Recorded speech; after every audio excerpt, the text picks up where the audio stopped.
Ladies and gentlemen, this is the 12th and final round. Right hand, Golovkin steps in and down he goes again. Unbelievable. Mayweather makes him pay. What a rookie mistake. A sensational left hook by De La Hoya. It's fact. I'm the best. You know what I mean? Sometimes I don't want to believe it myself, but it's the truth. I'm the best. I'm going to show you how great I am. From Southern California, this is the Last Round Podcast. Welcome back to episode 211 of the Last Round Podcast. Thank you again for joining us, whether you're listening on Spotify, Apple Podcasts, Stitcher, Audio Boom, wherever you're at, however you're listening.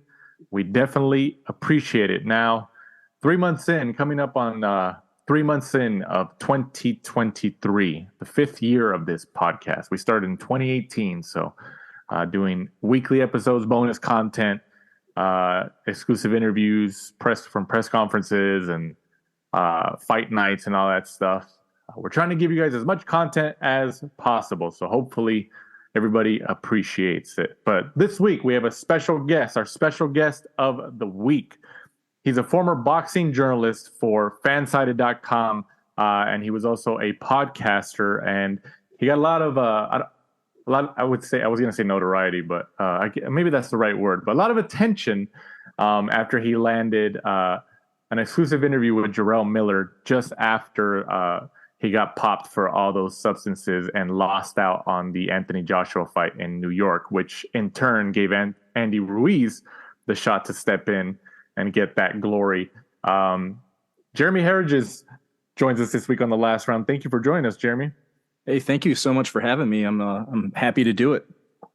We appreciate it. So before we kind of get into our reviews and previews and news within the sport, for people who might not be too familiar with your work, obviously hardcore boxing fans, we know who you are.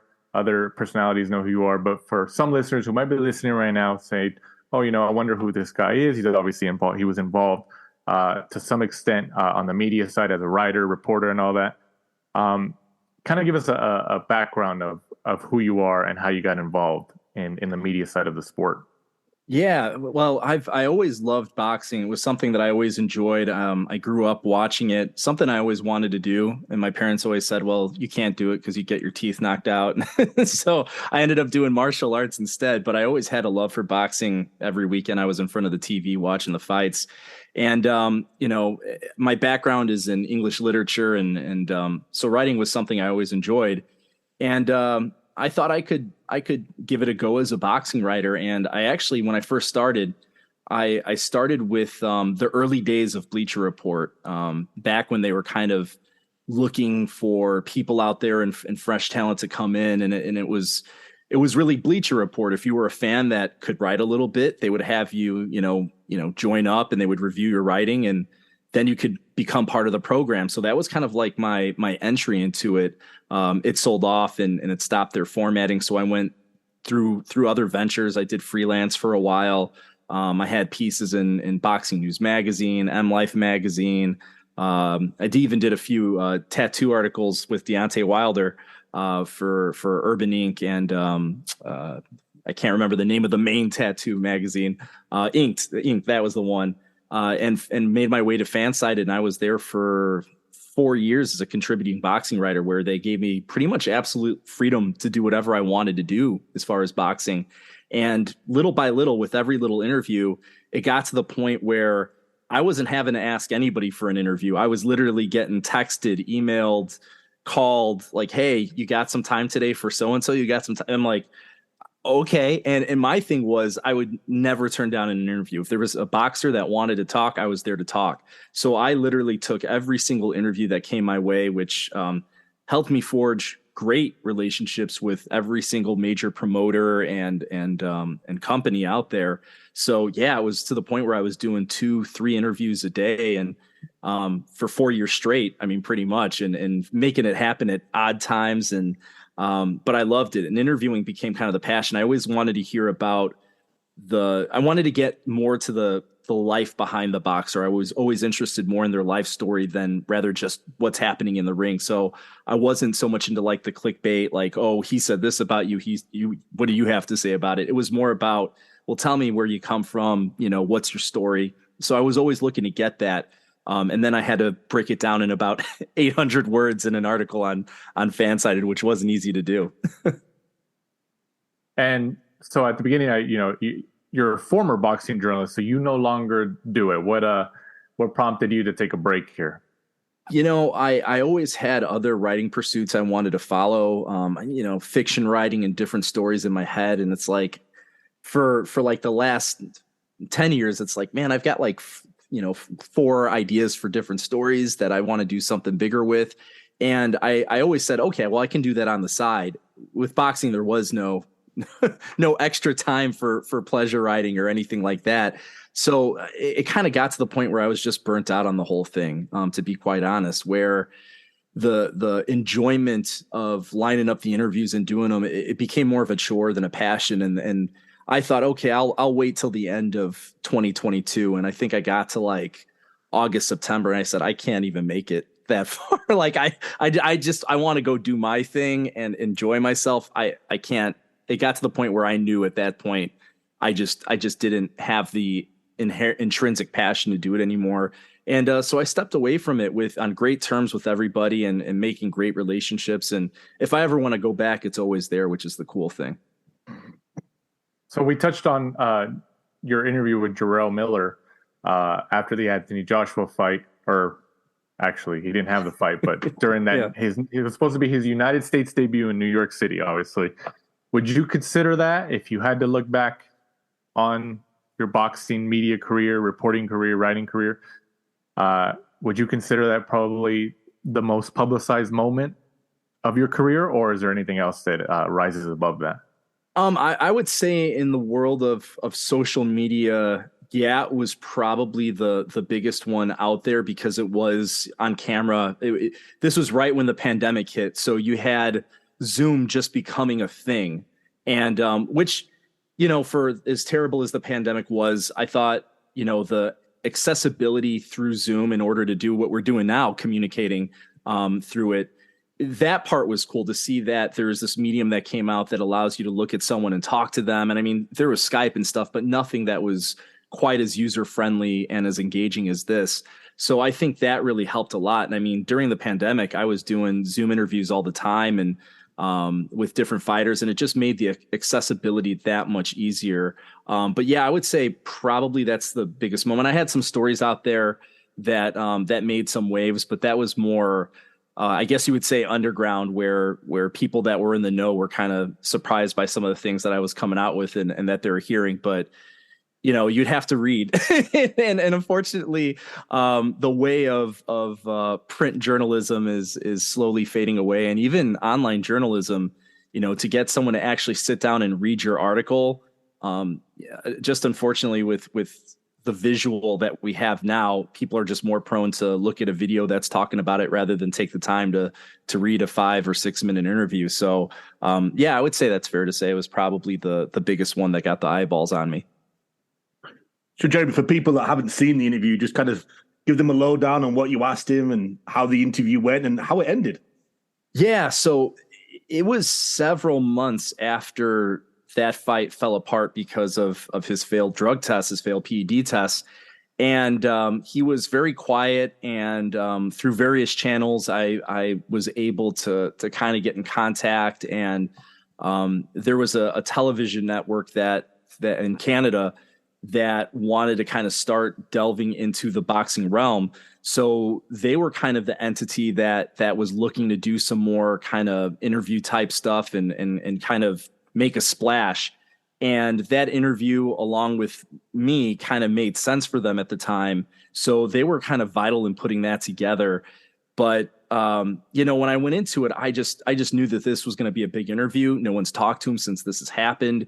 He looked like he pretty much blew the opportunity of his life in that category. I mean, Andy Ruiz comes in and destroys Joshua in several rounds. Who knows what Jarrell Miller would have done to him? I mean, Jarrell Miller was in fantastic shape at that point. Now, of course, we know he had some help, but I just knew that it was, I wanted to really find out what his side of the story was, but at the same time, I wanted to know as much about the circumstances and really hold him to it. I wanted to jump into it. I was looking up all the different PEDs that he tested positive for. I was looking at the timelines. I was looking at his past, and I really did a very, very intensive study on him and his career in order to get that information out there. And I was looking for answers. And looking at the interview, there was nothing that he said that kind of leans me towards the way of saying that everything that happened was,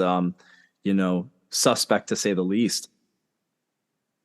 You've been kind of modest there. So you essentially you asked him some hard questions, and then he didn't react well to it. It's funny. Dan Cannabio, who's a great podcaster and over at John Boy Media doing a great show.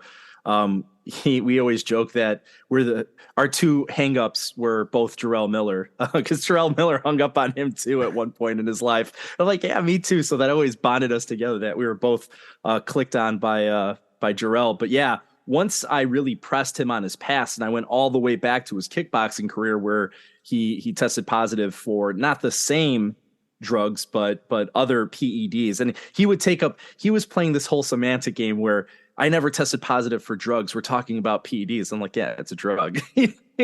Like drug doesn't have to be cocaine or heroin.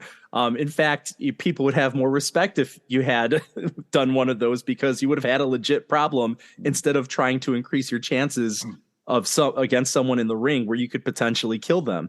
So that's where I really wanted to hear and get to the real story. And he was just being very evasive throughout the whole thing. And yeah, he didn't like that when I pressed him. How was it for you, Jeremy, know that someone like Eddie Hearn, one of the biggest names in the game, had watched that interview and then also complimented you, in an interview with Kugan Cassius, and, giving Kugan some shit, saying, Jeremy's actually a very good interview. He's actually better than yourself. It was cool to see that. It was cool to get the funny props from Eddie and the jibing with Kugan. So it was a kick to see that. And the funny thing is, I talked to Eddie a handful of times, and he didn't remember me from talking to me, but he remembered me from the interview.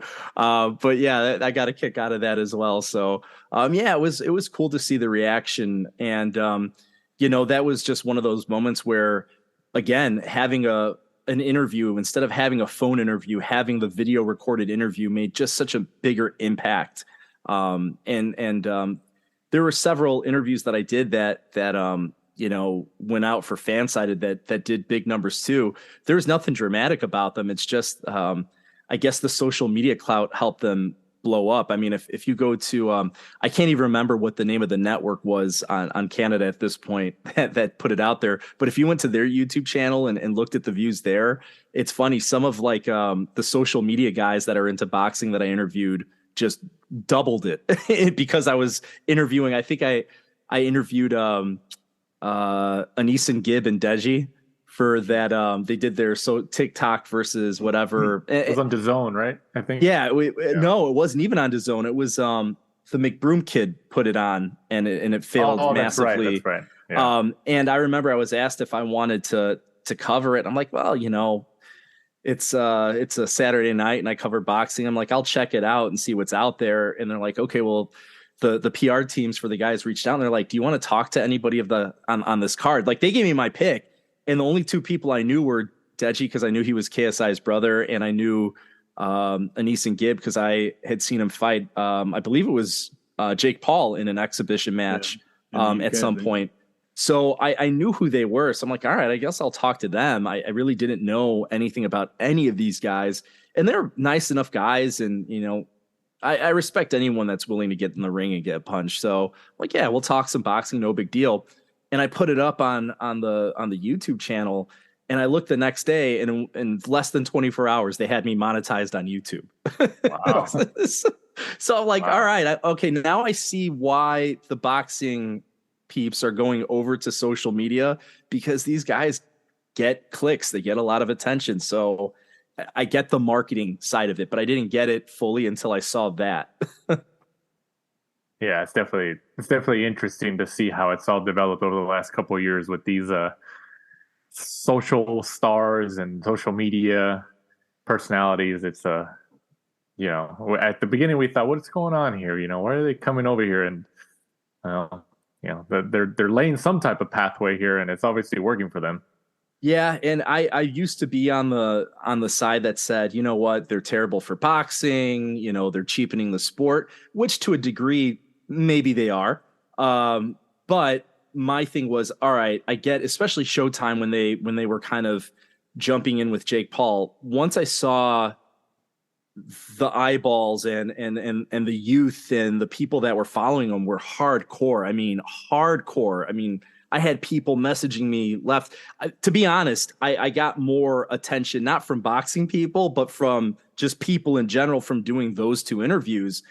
And I had no idea it was going to have any sort of reaction. And the funny thing is, when you do an interview with someone, it could get a couple thousand views or a couple hundred views. I never know which one's going to spark people's interest, but their following, man, really took those videos and did something with them. And it's like, all right, if they could take me, who, I think at the time on YouTube, I had 250 followers. If they can get me monetized in less than 24 hours, that's what Showtime's thinking. All right, let's get all these young people to buy some fights, and maybe they'll stick around boxing a little bit, and at least it'll be out there. So I get it. They're marketing guys. That's what they do. They market, and that's what influencers are for. They were trying to get boxing influencers to do the work for boxing. So I can't fault them on that. And I understand that now.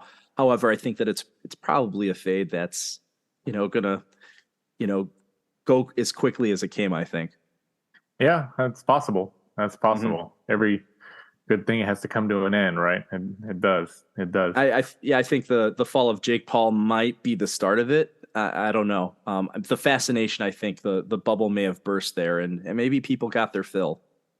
Maybe, yeah, because he is the top of the food chain with that whole, if you want to categorize social stars and YouTube boxing and all that stuff. Mm-hmm. I mean, he's obviously shown that he's a little bit more serious than the others, but I still think it's safe to categorize him maybe in that regard on that side with all the other social stars. So yeah, we'll see how it develops as we move forward. Moving on. Let's go back into our fight reviews. This past Saturday, the 4th of March. Where was this fight at, Mike, in the UK? Oh, the Newcastle Arena. Newcastle? In Newcastle, in the Newcastle Arena. I knew it was over there somewhere. Well, Davies gets the 9th round KO over Davies-Ritson by stopping him with a body shot. This was a super lightweight. I don't know if it was an elimination matchup at 140 pounds. Was it for the WBA? Yeah. Elimination? Yeah. Or was it an unofficial elimination? It's so Alberto Puello will defend his WBA belt against Rowley, and then whoever wins that faces O'Hara Davis. So, Jeremy, last week when me and Mike previewed this fight and we talked about it, gave our take, we were split. Mike picked Ritson to win. I picked Davies. Obviously, Mike lost. What is your take on O'Hara Davies and where he can go? Because I still, last week, Mike, when we kind of dove into it, Mike just gave a little bit more to Ritson and felt, O'Hara's just, I just don't think he has the juice anymore. He kind of lost his momentum. But I was on the opposite end. I said, no, I still think he can do it. Obviously, he proved me right. What did you think? What did you think about his win? I think it's big for him. There's no doubt about it. Ritson has a good name, and he really needed the victory if he wanted to make some upward movement within his career, because it definitely has been stalled out for quite a while. I mean, going all the way back to 2018 against Jack Catterall was kind of buried him, to be quite honest. There was something there. He was exciting to watch. He can punch. And, but there was that feeling, I think, that he was always kind of missing something. And when you're a guy that's kind of hitting the prospect scene and you drop a fight that a lot of people are looking for you to win, that sets you back years. And if there's another setback after that, well, that could be, the last chance you have to really hope to maybe reach the top. So yeah, it was a must win to get him to a point where if he wants to challenge for something, really powerful, he needed it. But again, he's a puncher, and a puncher's always got a chance, and he proved it with his power. So more power to him. Do you think he can actually attain a world title? Or do you think he's one of those guys that like he'll always get to like the ceiling, but he'll never be able to cross that threshold? I think he's kind of this, he's a high level boxer in terms of the local British circuit. He's one of these names that you see and they kind of do some impressive things, but once they kind of venture out into international competition, they fall. I don't think he's got the pedigree to move beyond a Davies-Ritson, to be quite honest. I think that's about where his talent level is. Hey, you could prove me wrong. You can land a dynamite punch and get your ticket. But I'm just kind of seeing that as kind of the high level is, he's very good in terms of the British circuit. But if he's going out and he's going to challenge, the top 15, top 10 guys in the world, I just don't see it. And I just think that's where it is. And there's no shame in that. If that's your ceiling, more power to you. That's more than the vast majority of guys ever get. And it's good competition. And Davies-Ritson is a good fighter. But at the same time, I also thought he was a guy that was limited as well. I think he was kind of that same class. So I thought either one of them, if they were going to try to really bounce into that high level international competition, they were gonna meet their match. Mike, what'd you think about the matchup? I think Jeremy summed it up pretty well, really. I thought the two more British level fighters. Good body shot, but from Davis, it's always to get a body shot KO is always pretty good. Snatching the other person's soul. You could see Ritson kind of like rolling around, and you knew that the game was over there. I think Ritson, ever since he kind of did step up in weight, he robbed Vasquez. The British judges absolutely robbed Vasquez, and that should have been a loss there. And I think you probably would have seen Ritson coming back down the slope. Like you said, I don't see Davis doing anything against either Puello or Romero. I think Ohara Davis's claim to fame is when he kept saying that Eddie Hearn threw him under the bus when he was pretending to be the bad guy, and he was saying those things about Liverpool, and then all the people in the UK disliked him for that. Apart from that, every time he stepped up, he's lost. Jack Catterall, Josh Taylor, they were at British level before Catterall and Taylor had moved up. So yeah, it's going to be a good payday for him, but I think he loses. He's really got a WBA world title shot out of fighting a whole bunch of nobodies. So, good for him, I guess. Jeremy, what do you think about, because obviously Alberto Puello will defend his WBA title against Rolly Romero, coming up soon. What do you think about Rolly? Do you think that, because obviously his profile grew after getting the Tank Davis fight. A lot more people know who he is because of that fight and his association there. But do you think that Rolly, same question that I asked you about Davis, or Ohara Davis, do you think Rolly is in the same boat, or do you think Rolly has that next level step in his career? I would put him a step ahead of Ohara, but that's only because he's got world-class power. That's what puts Rolly into the mix, is the fact that he's got that very, very good power, elite power. I'll give him that, but he is so rough as a boxer. He's just a very, very rudimentary boxer. And to his credit, he's gotten better. I have seen huge jumps in his improvement, but it's not where it needs to be in terms of considering someone world-class. So world-class power with, rather rough boxing skills. I just put him maybe just a shade higher than that.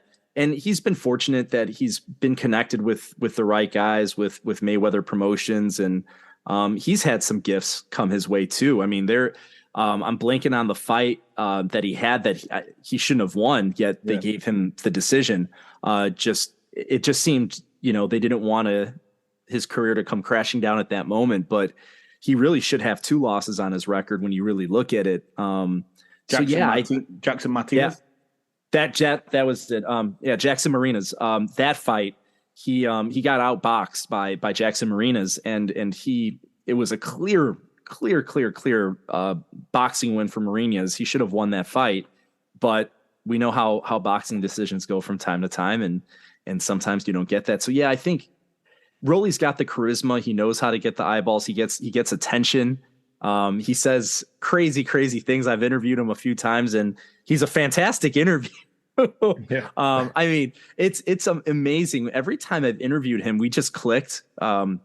He liked me, and he would tell me some off the wall story from his past. And you talk about a guy that's got a fascinating backstory. That guy's got a fascinating backstory going back to his father swim across Guantanamo Bay to escape Cuba. I mean, guards shooting from towers trying to kill him as he's in the Bay of Pigs. I mean, there's some crazy stuff that goes there.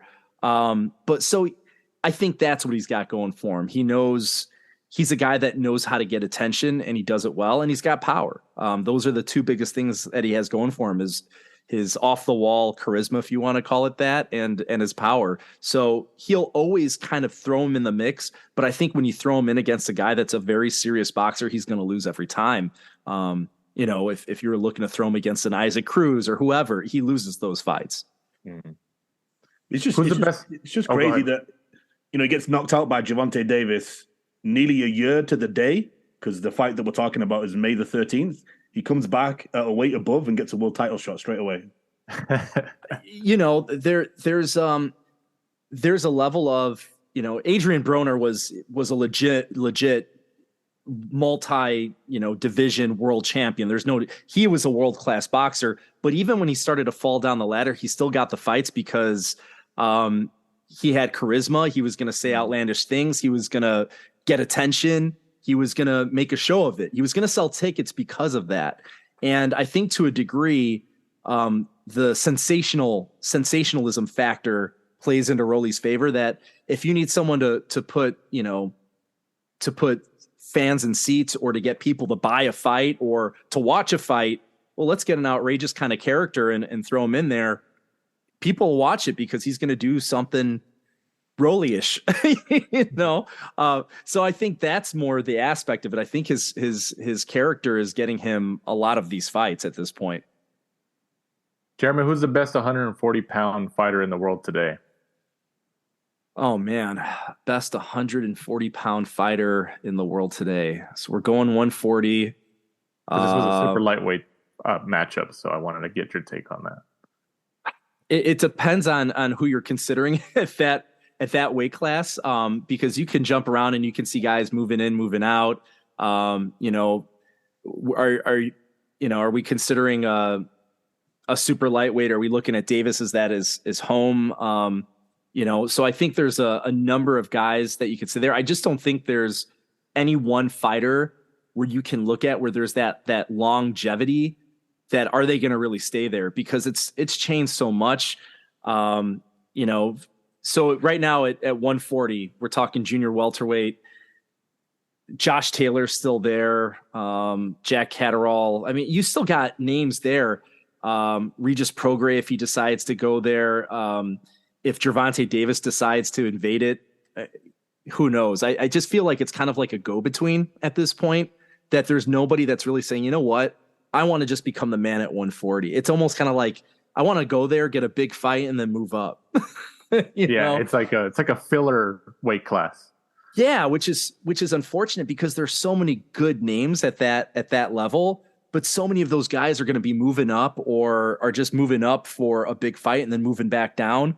So it doesn't seem to have that longevity. So that's where I say it's hard to say. I mean, if Davis decides to make a campaign there, he could be the guy, unless Ryan Garcia beats them, which I don't think is going to happen. But if one of those guys decides to make that their home, then I would say them.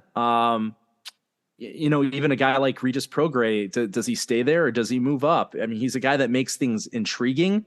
It's just the inactivity that makes me question some of them, because we haven't seen them in the ring very often, which is kind of boxing all over, isn't it? Yeah. You can apply that to the entire category of the sport. Mm-hmm. Moving on, also on that card, Thomas Patrick Ward, who was a previous guest here on the show, actually took the TKO loss in the 5th round when he got stopped by Otabek Kolmatov. Ward takes this was his first loss of his career, right, Mike? Yep. Who did you pick last week? Did you think Ward was going to take this? Yeah, I thought Ward might box his ears off. He's one of those fighters that had a lot of fights, but because he didn't put too many bums in seats, pretty much the opposite to Rolly, to be honest. Super good boxer, just wasn't, big on social media, didn't really sell a lot of tickets, so was never really getting that chance. A lot of the world champions, he was in that, like, who needs him club. And now he's taken that many fights against lesser known names. He's come unstuck against a heavy puncher in Otabek, who dropped him several times. I think it was the 1st round, the 3rd round, and the 5th round. Damn. I literally picked a whole host of losers. I picked Ritson, picked Thomas Patrick Ward. So yeah, just go to the opposite of what I say. I would say with Kolmatov there, he was one of those fighters that, he had a budding record, but not necessarily against too many guys that you would really notice on paper. So he's one of those guys that's kind of quietly rising. When you see a guy that, basically has nearly 100% KO rating on the way up, and he's from Uzbekistan, you should be scared. Yeah, exactly. Because the Uzbek fighters, I mean, I think it was, I want to say it was in 2020 before Wilder Fury 2. I was talking to Steve Kim, and he was telling me about the Uzbek fighters, man, that there's like 10 of these guys that are coming in, and they are going to be fantastic. There's such a pride of boxing in that country that when you say that and you show me the KOs, you might have something there. So that would have made me suspect the second I saw him on paper that you want me to fight a guy that's nearly 100% KO rating and he's from Uzbekistan. I'm going to stay away. They have a fantastic amateur program over there, and they are turning out tons of great pro fighters. So to me, that was like a sleeper. Like, this guy, it was just kind of waiting to happen. No, definitely. Yeah. And a lot of those Uzbekistan fighters are over here in Southern California in the Coachella Valley. Yep. A lot of them train with Joel Diaz out there in his gym. And they all go out there. They all go out there. And it's I think we've talked to a few of them before. And I think one of them had mentioned that Mike has been out there a couple times to the gym and said that they like it out there because it's the desert and there's a lot less distractions, because the Coachella Valley is what, Mike, like from downtown LA, from Los Angeles, it's probably 200 miles, 4 hours, 200 something miles or something, maybe 150 miles or something like that. Yeah. So, they have like the Coachella Festival out there and stuff like that. But other than that, like, it's a lot of desert. And they like it out there. They enjoy it. They like the heat. And all they do is train all week. So you're right. You're right on that in terms of what you mentioned, how Steve Kim kind of let you know about these Uzbek fighters. I remember I was talking to somebody once who said those fighters from like Uzbekistan and the Ukraine, Eastern European guys, those guys are the ones you really have to watch out, because like you said, they quietly rise up in the rankings and you just kind of like, oh, okay, let's go after this guy. And then also, the person I was talking to also made the analogy. It's those fighters you have to look out for. And then anytime Samson Lukowicz provides an opponent for you, those guys are the guys you have to look out for as well. For sure. And going back to the whole Uzbek movement in pro boxing, I mean, I think they just, whatever Diaz did over there, I mean, he really earned the trust of a lot of these fighters that were coming in. And, you work well with one person, I think that word of mouth spreads, and it almost seems like they've built a camaraderie out there. And I've spoken to several of the fighters out there, and they feel like they've built a home away from home out there. And I think that says a lot. And the fact that they're all out there, they're in a very similar position coming to a new country where they don't know a lot of people. It's kind of like just building in a group of people that can literally speak their language and kind of get their culture. So I don't think there's as much culture shock coming into it. And they've got friends. And I think that's a big part of it. But, it's something that started, I don't even know who the first one would have been that came over and really started making waves. If it was, I interviewed Joel Diaz about it. I think it was Ruslan Prevesnikov, wasn't it? Ruslan Prevesnikov came over with World Star of Boxing. Then spoke. I think he's Joel. Siberian, but so many of those countries are kind of have so many different. The management group. The management group, yeah. Which they makes reached a lot out of to sense. Joel, and then Joel was like, "Oh yeah, they can come and train with us." And then they came over, they liked it, and then now Madrimov, MJ, Jalalov, all of those guys are all over. Yeah, they just all started coming. They're like, "Oh yeah, let's just go over there." Yeah, there's a previous interview that I did, a bonus show, and we talk about it, me and Joel. Yeah, it's pretty wild stuff. Yeah, but I mean, for Joel Diaz's business as a trainer and as having his boxing gym out there, that's great for him because there's a lot of fighters who come to Southern California to train, but a lot of them go towards the LA area. There's a lot of gyms, there's a lot of trainers in the greater Los Angeles area, and Joel Diaz is essentially the only prominent one in the desert out there. The next closest one to him would probably be Robert Garcia, who's in Riverside, California. But Joel Diaz, you kind of look at it like he's kind of struck gold with getting these Eastern European and Uzbekistan fighters to all have the trust in him, and their management team have the trust in him, where they come from the other side of the world to the United States, to Southern California, and say, "Oh, okay, we're going to the Coachella Valley, and we're going to train with Joel Diaz and try to make it in this sport." That's impressive. Oh, and like I said, they all say great things about him. The last person that I spoke to that I think that was part of that group of Uzbekistani fighters was Shakram Gayasov, who was singing their praises. But I mean, there's a lot of them. So and they keep coming, and they're really, really good. Yeah. Yeah, and they just keep churning them out. It doesn't stop. But hey, it's good for their country, and it's good for us as fans. So we appreciate it. Mm-hmm. All right, moving on from the Toyota Arena. Also, this past Saturday in Ontario, California, not Ontario, Canada. Sometimes people get confused because people put Ontario, CA. It's not Canada. It's California. There's an Ontario city in California, which is about 40 miles just outside of downtown Los Angeles. On Showtime for the WBC interim featherweight title of the world, Brandon Figueroa gets the unanimous decision win over Mark Magsayo by scores of 117-109 twice and 118-108.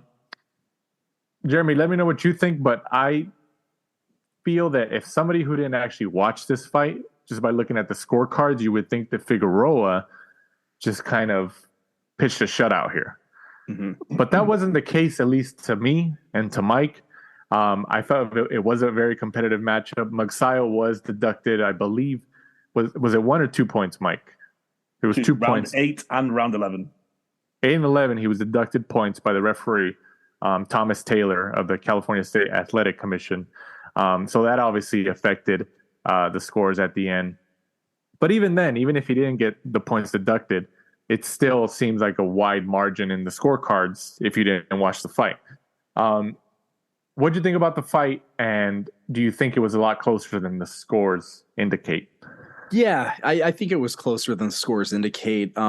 Yeah, it's hard with boxing scoring because you have to judge a winner and a loser for every round. Yeah, you could do a 10-10 round, but that just seems like cheating. Like it's like you gotta try to pick. I mean, it's gotta be a real even round where guys have gone back and traded knockdowns or something to score something anywhere close to an even round. So to kind of break any fashion of a tie, you try to give some guy an edge.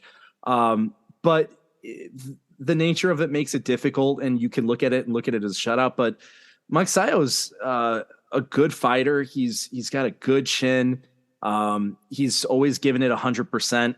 I think it was just a matter of styles that Figueroa's workman style of just volume punching it was just giving him the edge, and which is also why you have the holding that's going to come in, because the guy doesn't stop working.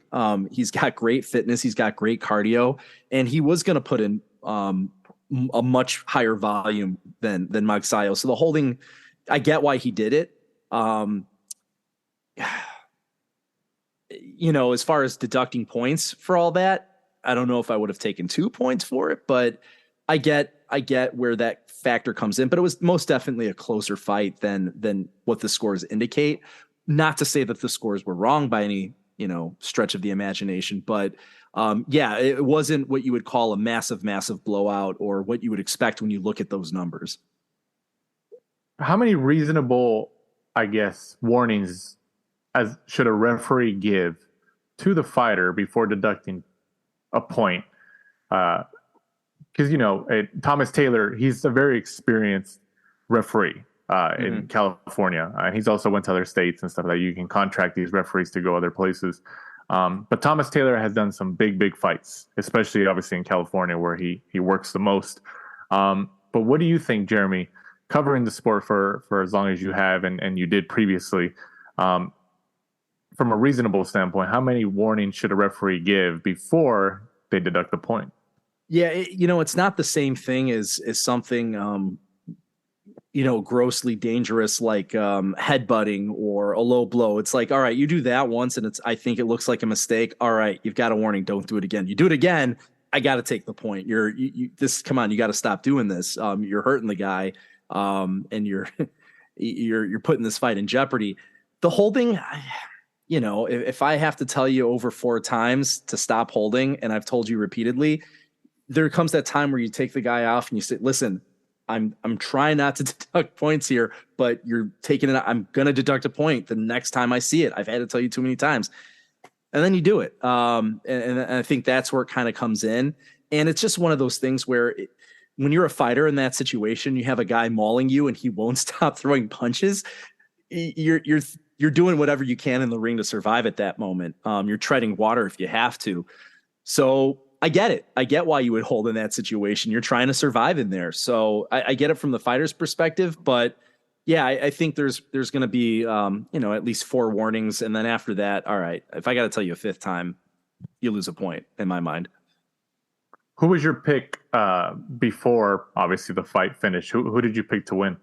Purely for the styles, it was going to be Figueroa, just because the volume of punches. I just saw him just based on the numbers that he was going to outwork Magsayo. And I haven't even looked at the CompuBox numbers, which are in my inbox somewhere, but I'm pretty much guessing, that they would paint the picture of that it would pro Figueroa, which is what I expected.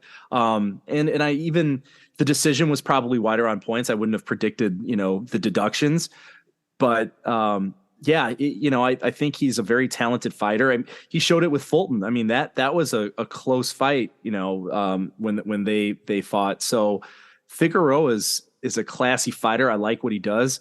I think he's starting to put it together. I mean, he's still a relatively young guy. So I think that there's still a growing there. I think there was a point where he was just throwing to throw, and now he's starting to understand how to mix and match his punches with also thinking throughout a fight. So it'll be interesting to see where he goes. I think there's a continual improvement with him that I could see. Mike, what'd you think about Figueroa's win? Because I know you picked Magsayo last week. We were split on this one too, so you lost this one. What'd you think?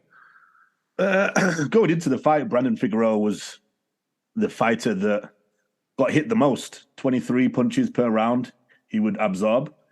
And Magsayo, just being the heavy kind of puncher that he was, I thought, okay, Figueroa will probably win the rounds, but sooner or later, Magsayo would connect with one, and maybe drop and stop him. But Magsayo lost it the day before. It took him several hours to make weight. And then, mixed in with the fact that, like Jeremy was saying, Figueroa's output. And you could see, he just was grabbing him, holding him. I think 4 times he dropped to the floor, and Tom Taylor kind of luckily, gave them all his slips because he was exhausted. He just didn't cut weight properly. And, soon after the fight, I think he said it in the ring that he was going to move up in weight, and it was the scales that killed him, just not living it or not dieting properly or whatever it was. He lost the fight on Friday afternoon. It's interesting. Yeah. I just picked up I went into the inbox and looked at the numbers. As expected, Figueroa threw 60 more punches than Magsayo did. Magsayo, according to CompuBox, actually outlanded him by 3 punches. Oh wow, what a stat that is, huh? Yeah. So yeah, it was definitely, looking at that, I think that kind of paints a better picture of what the fight was like. Obviously, these lower weight classes produce a lot more action because they're smaller guys. They're a lot faster as comparison to like the heavyweights who, a little bit slower paced and all that. But the deductions from Magsayo obviously affected it. And then, like Mike said, he had the weight issues before. He made the weight, but he obviously had difficulties. So took him hours.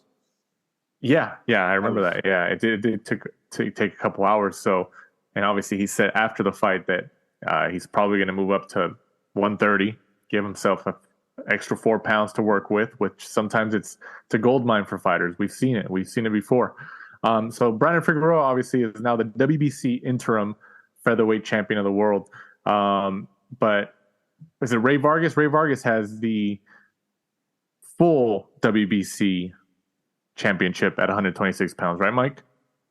Yeah, that's going to be an interesting fight. If I know they spoke to him afterwards, and Figueroa was like, "Yeah, I'll fight him. I'll pretty much fight whoever gets put in front of me." So that's going to be an interesting matchup to see Figueroa, with his high, output, but gets hit against someone like the more experienced, taller, pretty heavy-handed El Rey. So that's going to be an interesting matchup for later this year. And Figueroa already at this young age, 2-time. It's a talented family right there. That's very true. Talented. Yeah, that's true. What do you think about that potential matchup, Jeremy, between Figueroa and Vargas? Because Vargas he's a freak of nature at being able to make 126 pounds. I still don't get it. Yeah, that's a good way of putting it. That is a tough fight to call. I would have said at one point that, maybe Ray Vargas was starting to fade a little bit, but I can't say that now. Looking at some of the things that he's done in the past. But I like Figueroa. I don't think there's any doubt about it. I like Figueroa. I just think that he's hot, and I think that's where he's going. Really? Because I don't know. I still think that the height and just the size of Vargas and the reach he has. I think that Vargas. I think it's a good fight, but I don't know. I just think that Vargas really uses his reach in his fights. Didn't Vargas just lose? Yeah. To Oshaki Foster? Oh, that's right. I completely forgot about that. So he's done it. So Oshaki Foster. I totally now. forgot about that. It just hit me. I'm like, wait a second. Yeah. I'm like, yeah, he's done. So you got Foster, who's the new guy that's there, which is funny about Oshaki Foster. He's a guy that was on my radar for years that just wasn't getting a shot, just wasn't getting the publicity. Much like a guy like Charles Conwell, except Shock had, a couple losses on his record, so people were a bit weary of him, both decision losses. But I saw that there was tremendous growth there, And it was that fight was just this earlier in this month that happened. That's right. Foster beat him. So yeah, I mean, it'd be easy to get a fight with Ray Vargas now. Yeah. But is he going to fight a guy like Oshaki Foster? I mean, like I said, that's a guy that can make things happen.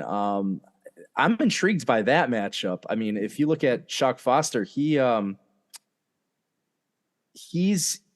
an unknown quantity, and when he's been given opportunities, he's made the most of them. Yeah, I just can't see him keeping up with Figueroa's work rate, though. That's interesting because in the interview they asked him about Ray Vargas. I think the fucking PBC commentators forgot it was Oshaki Foster. I think that's why I was stuck on it, because I was just, and like Jeremy just said, the Foster fight was just happened within the last couple of weeks, and that's why Yeah, I had to think about it for a second. I'm like, wait a second, did he just lose to Shock Fight? And so yeah. I mean, maybe obviously we know the business side of the sport, and a Figueroa Vargas fight either in Texas or in Southern California should attract a pretty decent crowd. So maybe that's how they're looking at it. It's two Mexicans going up against each other, and they'll make some money off of it. Well, and a redemption fight for Ray Vargas, who, most people thought was going to win that fight. And again, unless you've really followed the division closely and followed Foster's career, he was going to be a quiet killer on that undercard, on the underneath the current of that division. But a guy that I always looked at as a dangerous fight for anybody there. And he was calling them all out. No one wanted a piece of this guy. Yeah. And he showed why. Yeah. They definitely, I'm sure PBC definitely expected or wanted Vargas to win to set up a potential matchup with Figueroa or the winner of Figueroa-Magsayo. And then Foster kind of threw a wrench into those plans. They're like, oh, no, I got this. Yeah. And that's going to be the dangerous thing for them. I think he's going to be a highly avoided guy.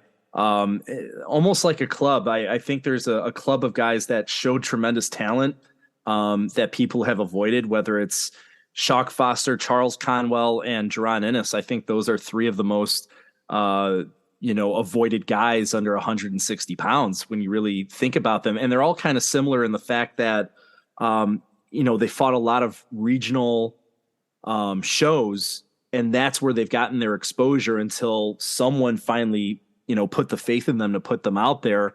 And every time they've had their shots, they've done something good. I'm still interested to see, Charles Conwell fully get his big break, because that hasn't happened yet. Jaron Ennis, we all know how good Jaron Ennis is. Yeah. Conwell's been on the show here before too. So, and he's another sleeper too, that kind of people kind of forget about and overlook, but he's there somewhere, and he's going to pop up eventually. Very good. Yeah. Yeah, absolutely. Also on the card in the co-main event, Jose Armando Resendez, I think that's how you say it, gets the 10th round KO and the biggest win of his career so far over Jarrett Swift Hurd, who takes the third loss of his career. This was a stoppage by the doctor because Hurd had a lip laceration, which if you saw it on TV, it's never looks good when your lip is cut like that. We saw some tweets after from, other people in the sport and everything, talking about, maybe what the future of Jarrett Hurd should be, or what they think, or what's going on. What'd you think about the matchup, Jeremy? And also, what changed in Jarrett Hurd? Because just a couple years ago, he was the king of 154 pounds with being a unified champion. And it looks like the J-Rock loss, Julian Williams fight, took a lot out of him that hasn't really left him the same. Yeah, I think the damage was done even earlier than that, to be quite honest. I think it's the way that Jarrett Hurd fights. He throw his hands up in a guard. You're going to pepper him with punches. He's going to take them. He's not going to move his shoulders side to side, and he's just going to, just putting your hands up and trying to take those punches on the arms and the gloves. You're still taking abuse, and a lot of those punches are getting past the gloves, past the arms, and he would eat the punches. I just think he ate too much punishment. And I think he fell under the illusion that since he's such a big body dude for the division, that, oh, these guys can't hurt me. I can take this all day. Punch away. The accumulation of punches, no one can take it. Eventually you're going to break. And I just think that he hit his threshold. I don't think he can stand up to the punishment like he once did. I think he ate his toll of punches. And it's funny, every guy that fights that way, you look at it and it's like, wait, what happened? Like a light switch, someone flicked it on, and it's just, they can no longer do it. And there are a number of guys that fought like that found out the hard way. Yeah, you can't absorb the punches. What do you think, Mike? Yeah, pretty similar to Jeremy. I mean, he was never the greatest boxer. Is really the fact that he beat Erizandi Lara, who is a good boxer, was kind of crazy, to be honest with you. He was just somehow managed to boil himself down to 154 and then would rehydrate because he was still young at the time and would just be freaking enormous. And he could just take it. And then, now obviously he fought Julian Williams, who was obviously just a better boxer on the night. Good cornerman as well. I think he was with Breadman at the time. He was obviously, such a good game plan, good boxing IQ. And now the fact he's moved up to 160, they're all of a similar size to him now. I think the fact that he doesn't have a good boxing IQ, doesn't have good technique, is really now just coming to show. Because I assume that Jose Armando Resendez was probably a hand-picked opponent for a Jarrett Hurd comeback. And as usual, these unknown South Americans like Eddie Hearn doesn't seem to learn, just come in and score the upset. How many times have we seen that over the last few years? So yeah, I mean, I think Jarrett Hearn maybe just has to either go away and rebuild completely, maybe just give up and find something else to do, because the style that he has and the style that he keeps going to just doesn't work, and he's going to get himself seriously hurt. I think at 32, there's no rebuilding in his future. Back-to-back losses against a guy like Luis Arias, the fight before that, who to me is a C-level fighter in the division. I think kind of spells it all for where Hurd's at. I think it's the end of the road. Jeremy, what do you think about comparing somebody like Jarrett Hurd to Joe Joyce in terms of how they fight? Because they just kind of come forward. They really don't have any upper body movement. Joe Joyce is obviously older, and he still has a lot of momentum on his side, even at an older age at the heavyweight division. But they're kind of the same in styles. But what do you think the difference is? Why Joe Joyce has been a little bit more successful long term here? Yeah, I mean, certain people are gifted with tremendous chins to begin with, and the fact that he's got so much mass. I mean, he's called the Juggernaut for a reason. The dude's huge. So the fact that he could probably absorb punches a little bit better than a guy who's, just smaller in general, probably has something to do with it. But even him, I don't think he's taken quite the abuse that a Jarrett Hurd has over the longevity of his career. Up until the last couple of fights for Joyce, he hasn't really eaten a ton of abuse. So I think there's something to be said for that, despite the age. And he's heavyweight. Heavyweight. Yeah. You can get away with a lot more than a lot less technical. You do get like a whole host of heavyweights that just come as like ex-NFL players and are not really boxers. They're kind of just athletes that just jump in there. And Joe Joyce obviously just seems to be, he looks so slow in everything that he does. It's like he's boxing underwater. Yeah. But for some reason they land. Like his timing must be impeccable or something because unless you've got in there and sparred, sometimes you look from the outside and you go, that guy's awful. But then when you get in there, for some reason he always manages to hit you. Like it's just something that they have that he can do. And Joe Joyce, I think it's just a combination of all that. He must have super good timing, maybe distracts you with something else, like his movement or something. And then he's a heavyweight. You get away with a lot more flaws in the heavyweight division than you do in any other. I would agree with that. And I would say, he's been brought along slowly. He's older for a reason. They've been systematic in how they've brought him along, and little by little, he's passed every test. And he's really hitting his pure form where, okay, this guy is taking down, good names, and he keeps doing it. And like you said, yeah, we see the flaws that are there, but somehow his chin and his power keep making up for it. And there's something there. And I think pretty much when you look at the heavyweight division, you try to look for a guy that's the total package, but it just seems like there's always going to be, there's going to be an X there somewhere. They're going to be missing something. If you're talking about, Wilder's defense or, even if you take a look at like Alexander Usyk, he's probably the closest to a full package, but he's probably going to be lacking the power that Joyce or Wilder have, because he's not a natural heavyweight. And I think that there's always going to be something missing. It just depends who's got more of those things missing, or how those missing elements match up once they get in the ring against each other. Going back to the Hurd Resendez fight, Resendez, I didn't know at the time, because I think we picked Hurd last week. I think both of us had picked Hurd, Mike, when we kind of touched on this fight. But it wasn't until Friday, the weigh-in, where I found out that he was being trained, or his trainer was Manny Robles. And I was like, then I thought about it, I was like, maybe this guy's a lot better than I thought, because obviously PBC, I mean, you would assume, we're just speculating, that they wanted Jared Hurd to kind of get the victory here. And, since he has a more name recognition, unified champ, they can use him, at 160 pounds. I don't think him and Charlo have never fought, right? They've never fought at 160 pounds. Who Hurd? Is it Jermal? Jermal is at the 160 pounds, right? Yeah, they've never fought. Yeah, he fought. Did he? He didn't fight Jermel either at 154, right? You talking about Hurd? Yeah. Yeah, I don't believe so. No, I don't think they fought either, right? He fought like Lara, and then he ended up getting beat by Julian Williams, I think, before he stepped up to any of the Charlos. Right. Yeah. He fought Tony Harrison once upon a time too, and beat him by TKO. So yeah. Right. That's what it was. Yeah. So he was close. Well.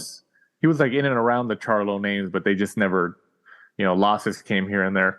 But I mean, if you think about it, I would assume PBC, because of Jermall Charlo, who's had some difficulty to get landing big fights at 160 pounds, they thought, okay, if Hurd wins, that gives us somebody to work with for Charlo to fight at 160 pounds, because, there's difficulty in landing big fights for Charlo unless they go and they work with other promoters. But like I said, when I saw Manny Robles was training Resendez, I was like, okay, maybe this might not end up how we thought. Because that happens before. There's always these names, these new names that pop up into the sport. They pop into the fight. You're like, oh, okay, I've never heard of him, but he popped in. Let's see how he does. And then you see, he's being trained by Robert Garcia. He's being trained by Freddie Roach or something like that. When you're being, it's not to say that when you're being trained by these higher profile trainers that it's obviously going to be bulletproof and you're going to win, but these guys are experienced. They've seen a lot of stuff with the high profile fighters that they've had. So you would think that you're getting a lot of the knowledge you're getting would be more than somebody else who's trained amateur fighters and stuff like that. So, I mean, what do you think the ceiling is? I know it's kind of early for him, but what do you think the ceiling is for him? And especially if he stays with somebody like Manny Robles. It's interesting. I mean, if you do kind of a deep dive on the guy, he's still relatively young at 24. Again, most of his fights in the early, not even till that long ago, I guess up through 2020 were in Mexico. So you're talking about an unknown quantity. Who knows the type of regimen that he had? Was he training full time? Did he have the opportunity to even do that?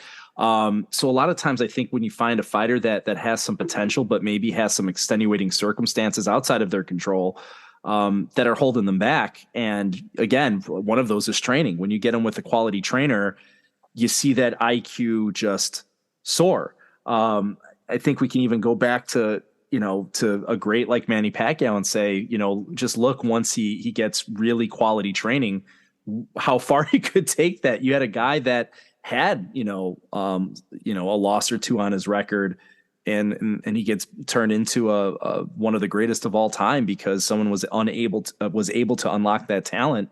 you never know who's going to be able to unlock talent in a guy, or what's lying beneath that. So it's hard to say what his ceiling is after a fight against Hurd, who was already damaged goods to begin with. But it's a good springboard. He'll definitely get another opportunity, that's for sure. Yeah, definitely. Moving on, also on the card, Elijah Garcia remains undefeated with KO in the 4th round over Amilcar. Is it Vidal, Mike, or is it? How did we pronounce it last week? Vidal Jr. I remember that's how I was saying it. Who takes the first professional loss of his career? This was for the WBC Latino middleweight title. Did you catch this fight, Jeremy? No, I saw some of the coverage on it, but I didn't get a chance to sit there and view it myself. So it did get a lot of attention. Garcia was praised a lot for this victory. Mike, what did you think about Garcia's win? I thought it was a good win. 2 unbeaten fighters getting in there, both gave it the all. Good comeback from Garcia, because I thought Vidal was actually probably winning, the early rounds, but he came around, managed to, take him out. And then straight away they were kind of like jumping on, he wants to be one of the youngest world champions, hopes to be a world champion by 21, 22. I heard something interesting, and I was there, so I didn't hear the commentary, but they were saying that he has like a young child or something like that, and he was like 19, and I'm sure they said his kid was like 5 or 6 or 7 or something, and I was like, that makes him 12. Oh, wow. It could be. I mean, it's possible. But that was at ringside, so I'm not too sure. Like, I didn't watch the commentary, so I don't know whether that was just a rumor that had managed to spread around the arena. Right. Yeah, I mean, obviously made him mature quickly if that's true. Haven't you seen Jerry Springer back in the day, Mike? They had those shows all the time, every week, man. Yeah. Every week. So it's possible. But I'm sure 14-0, and if he wants to be a world champion, by the early age of 21, 22, that's right around the corner. So, that could be quickly and fast approaching. Rounding off the card, Terrell Gausha. I always say Geisha, but it's actually Gausha. I guess a 9th round KO over Brandon Lynch. What do you think about Terrell Gausha, Jeremy? He's interesting. He's a guy that has such a great background. I mean, such a good pedigree. Unfortunately, it's just every time that it looked like he was maybe going to have a chance to explode on the scene and really do something, he just lost those big ones, going back to Lara, draw against Trout. Every time he's been up there in the big fight, he's just dropped it. So he's never been able to really enter that top tier. So it's unfortunate for him, but he's always gonna be someone that's gonna put up a fight. So it doesn't surprise me that he won whatsoever, but at 35, I just don't see him ever cracking that top. He's a guy that's going to get a shot, and he's going to come up short against, elite level fighters, which is unfortunate because I think he's a skilled, very skilled fighter. But I think, again, a lack of natural punching power has always held him back. Moving on, fight preview this upcoming Saturday, the 11th of March, from the Echo Arena in Liverpool. A matchup, or an event, actually, that was supposed to be headlined by Callum Smith, but he had to withdraw due to an injury he sustained. So, Mike, is this the new main event, Diego Pacheco and Jack Cullen? Yeah, this is the new main event. Yeah, it should be a interesting matchup. A good step up, I think, for Diego Pacheco. Gets to pick up a WBO International Super Middleweight title if he wins. So it's going to be interesting because I think everyone's really high on him. This is a Matchroom card? Yeah. Yep. So it'll be on DAZN for us over here in the US. Jeremy, are you familiar with Diego Pacheco? Yeah, I'm like going through the Rolodex of fighters in my head, and I'm like, I'm pretty sure at some point I've talked to Diego Pacheco in my lifetime. And it's funny. It's like it's funny how just with different fighters, like you're like, wait a second, did I ever talk to him? And I have to Google my name and their name together. And like, oh yeah, I interviewed him like 4 months ago. you know? So yeah, I think I'm trying to remember when I think I talked to him. Hold on, let me bring up his record here. But no, I mean, he's again another young kid, talented puncher. You're just seeing again if he can put it all together. He's a big super middleweight, a guy that hasn't fully grown into his body yet. I think he'll definitely move into light heavyweight sometime in the next few years. It's just he's just not at that level yet to really break into the top in the division. He's a guy that I know a lot of people have a lot of hopes for. They see him as sometime getting in there, but right now you're just wondering, can he put it all together and get to that point? Can he move from prospect to champion? And unfortunately still it's too early to tell. And you could say, well, he's already got 17 fights underneath his record, but you really can't rush these things, especially when a guy's only 21 years old. He's still learning and still putting it all together. But I like the talent and I like the potential. It's going to be interesting because he's in the Benavidez camp, isn't he? He's trained by, Papa Benavidez. He's obviously getting some great sparring, being in there, with someone like David Benavidez, who obviously has a big fight coming up against Caleb Plant around the corner. I was actually speaking to Diego at a Marv Nation show in Pomona because his younger brother, who's enormous, turned pro as a heavyweight. Mm-hmm. So, and I was saying to him, I was like, you could probably finish your career as a heavyweight. And he kind of like laughed and he's like, yeah, I should be able to go through, several divisions. So I think super middle, light heavy, even cruiser, maybe depending on who's on the scene, in the few years to come. But it's definitely going to be interesting, especially I think I'd love to pay to see Diego Pacheco, David Benavidez in sparring. Man. Yeah. And it's funny. I've talked to, now that you mention it, I think I talked to them.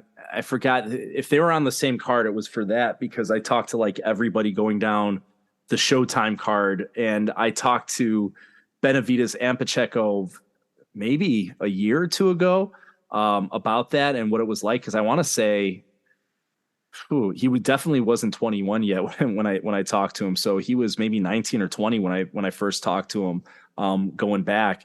And Benavidez said nothing but great things about him. So it was highly complimentary of him and the work that he puts in, counted him as a valuable asset and said really nice things about him. So the fact that he was getting praise from Benavidez, over a year ago, is saying something about a fighter when you can earn his respect. Yeah, absolutely. Especially somebody like Benavidez, who has his own respective fight coming up at the end of this month against Caleb Plant, which is a fight I'm sure we're all looking forward to as well. Moving on. Sunday, this is a Sunday card. Well, technically it's in Australia, so I think is it Saturday night for us or is it Sunday afternoon? I think it's Sunday afternoon or something for us. I don't know how the times work. Sometimes we have boxing all over the world, so sometimes we get confused. The 12th of March from the Judo's Bank Arena in Sydney Olympic Park, New South Wales, Australia. Tim Tszyu, 21-0, goes up against Tony Harrison, 29-3-1. This is for the WBO interim super welterweight title of the world. What do you think about this matchup, Jeremy? I think it's a great little test for Tim Tszyu, as he continues to build his acclaim in the boxing world. It's kind of like the perfect matchup for him in terms of where he's at in his career and where he wants to go. So go in there, get another impressive win and add to his accomplishments. It's exactly where I think he wants to be. I don't know if I would say the same thing for a 32-year-old Tony Harrison, who, going back talking about, Jarrett Hurd and being 32, that's kind of a magic number sometimes. Sometimes that's a fighter's prime, and sometimes it's definitely the tipping point, depending on what a fighter's been through. And strangely enough, I mean, Tim Tszyu fought Terrell Gaucher just a year ago, actually. So, I mean, he's a guy that's been building up his resume and has been testing himself little by little. So this seems like a great next step up.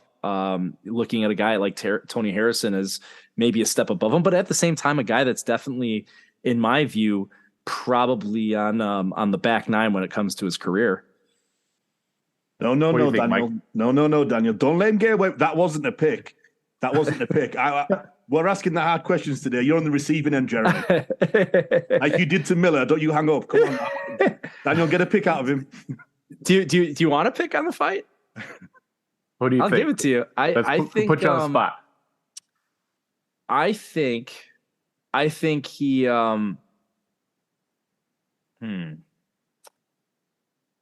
I think Tim Tszyu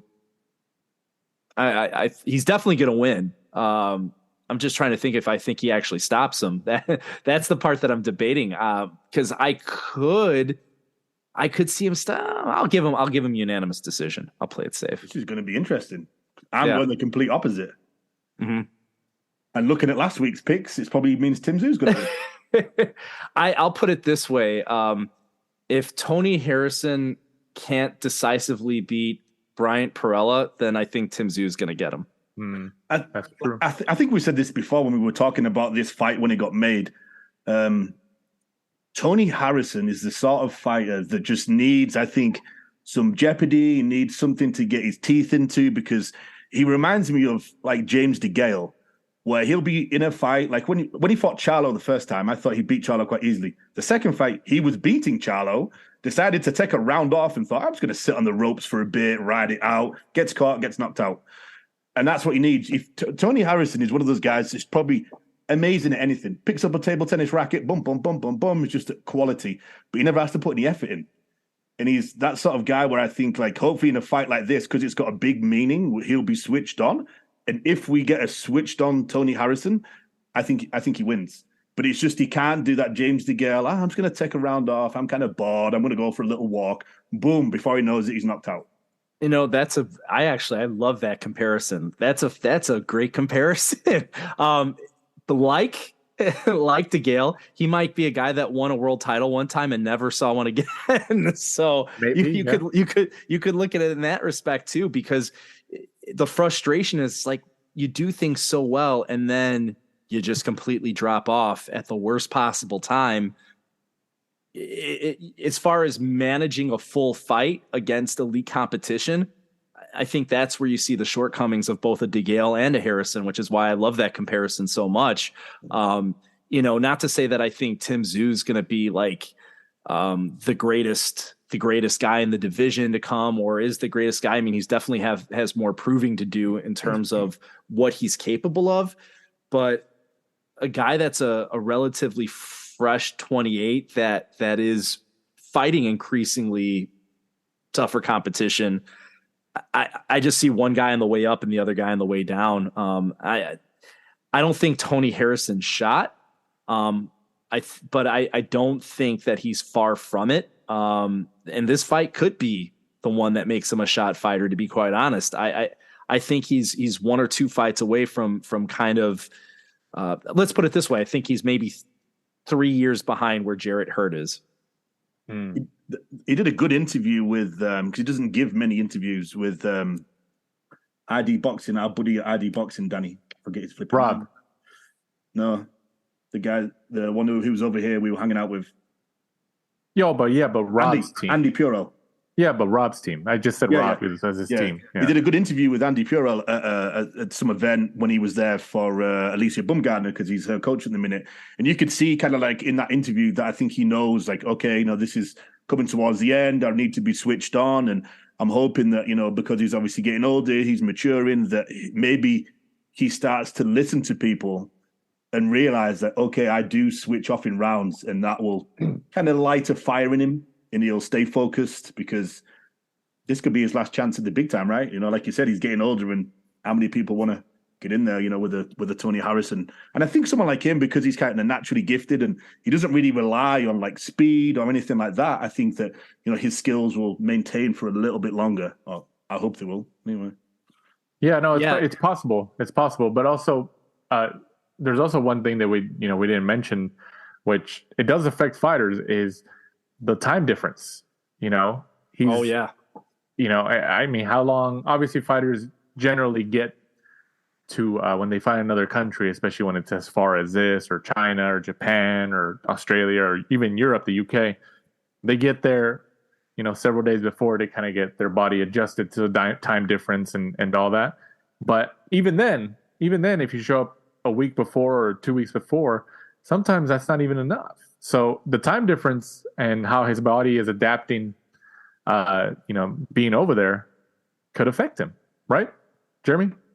Yeah, I mean, for a fight like that, honestly, you want to be over there for at least 2 weeks in order to fully acclimate to the time difference. And that's going back to a number of trainers that I've spoken to in the past that have said for a fight like that, where you have a massive time difference, you need to be there 2 weeks ahead of time, preparing for that fight to really get used to it. So I have no idea how long he's been there or what his preparation's been.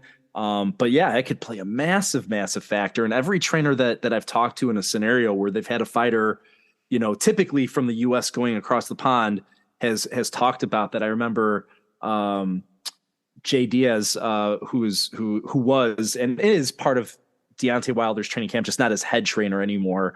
I think they were talking, when he was getting ready to fight, Russian heavyweight. He's retired now, but he was a Russian heavyweight champion. And then their fight got canceled because he tested positive for something and the money was held up in escrow. But Wilder got over there a few weeks in advance and was actually training in the UK. Povetkin, yeah. He was going to fight Povetkin before the fight got canceled because of a dirty test by Povetkin. And he got into to Europe several weeks before the fight and was over there training, getting ready for it. And that was the whole game plan, was we're going to get him ready for the time difference. We're not leaving this up to chance. And it was a great strategy, but obviously we never saw the fight. And actually I think Povetkin won the lawsuit because Wilder's team was demanding the escrow from the account and they never got it. Yeah. 19 hours ahead to California. Yeah, that's a tough one. So probably 16, because I think Tony Harrison is East Coast, right? So yeah, so 16 is still it's a lot. And it's funny, you bring up Tony Harrison. I completely forgot that I've talked to him too. I had to everybody, Google, man. I had to Google my name and his, and I did talk to Diego Pacheco in 2021, but I talked to Tony Harrison too right before his fight with Brian Perella. And I remember the big thing with that was the passing of his father, and then his brother was being elevated to trainer. So there's been some chaos in his family over the last few years with that. Whenever you change a trainer and you have to go with his brother, not to say that his brother's a bad trainer. Obviously, they've grown up in the same family and they've been taught the same lessons. But you wonder if he won his last fight. You wonder if that has anything to do with it as well. But more than anything, I just see it physically as a guy that at 32, I don't think he's in his prime. I think he's on the decline. Possible. Well, I guess we'll find out in a couple of days, right? And then also going on to a couple points we wanted to touch on, news and just general points, Jeremy. So pay-per-views have always been a part of the boxing landscape for years, going back several years, obviously. But now with the rise and the prominence of streaming platforms, you can tell there's differences now. It's a little bit more difficult to really attract those buys, those pay-per-view buys. It's a lot harder to penetrate the pay-per-view market as an individual star, unless you are already kind of solidified before then, like a Canelo. He kind of came in and solidified his name before the big streaming boom, so he kind of has his fan base and an audience already built in, so it works for him. But the newer guys, obviously, it's a lot more difficult. So we have a couple of pay-per-views that have already been announced that are coming up. Benavides Plant, which is at the end of this month, so Showtime pay-per-view. Tank Davis and Ryan Garcia is in April 22nd. That's also a pay-per-view on Showtime and DAZN. There's a collaboration there.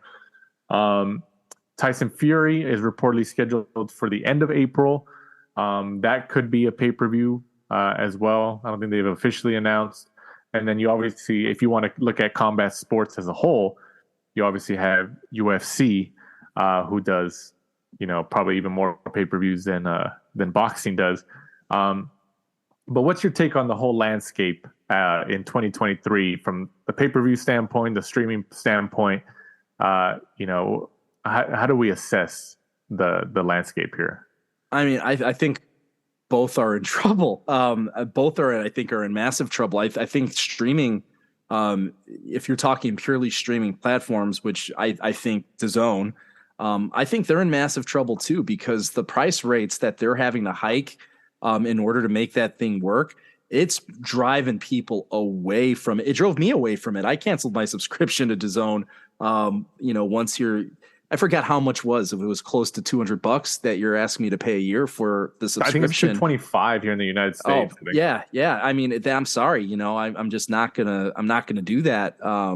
For something that I don't use as often as I once did. Now that I'm not covering the sport like I did. So it drove me away. I hit cancel as soon as that happened. That I saw it on Twitter. I saw, wait a second, what? No, I'm canceling that when I have my subscription until however many months in the future. But yeah, I can't do it. I mean, you're asking way too much of people to pay that type of price for content. And then on top of it, if you're still charging people pay-per-view for occasional fights on top of that subscription fee, that's crazy. The whole point of that is fine. Then don't charge pay-per-views for a Canelo fight if you land one or whoever it is. But yeah, pay-per-view I think is in trouble too, unless you have a fighter that crosses over into the mainstream, which is what Canelo did and does.